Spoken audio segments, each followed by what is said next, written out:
Tervetuloa Pelität Hockey-ottelun jälkeiseen lehdistötilaisuuteen. Oli ihan huikea peli. 0-0 mentiin, haettiin rankkareista ratkaisuja.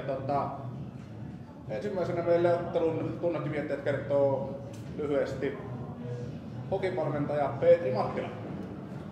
Joo, ei osu tällä hetkellä. Täytyisi olla varmaan jääpallomaali tai ehkä meillä on jalkapallomaali, että osuttaisi, mutta ei tullut löytyvä ukko, joka saa kiekon pussiin. Ja Pesoselta hienoksi sisääntulo joukkueeseen, että ensimmäinen peli meille. Näytti, että on mies paikalla ja vahvistaa meidän maalivahtiosastoa kevätpäivänä. Peli tuli. Kiitos. Ja kotijoukkueen Petri Karjalainen, oma analyysi ottelusta. No, meitä erittäin hyvä kerääminen se eilisen jälkeen, että eilinen peli ei ollut sitä mitä haluttiin ja sitten tänään saatiin mun mielestä erittäin hyvä jääkiekkopeli, tiukka jääkiekkopeli, molemmilta hyvä maalivahtipeli.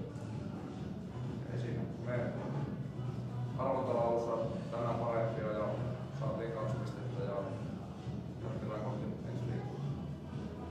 Ja peli tuolla kokoonpanossa tänään mukana Jesse Peltonen ja hieno peli päättyi sitten tuohon ulosajoon. Mites kommentoit Peltosen pelaamista ja tätä ulosajoa? En mä sitä ulosajoa kommentoi mitenkään, kun se on mun homma, mutta tuolla erittäin hieno sisääntulo, että mistä varmaan monen muunkin täällä hieno saada Heinolan poika kokoonpanoa ja täytti paikkansa ja enemmän kuin hyvin voi paikkoja ja riisti ja toivottavasti ei tule sen enempää mitään tuosta, että pystyttäisiin käyttämään sitten ensi viikolla keskiviikkona puolella.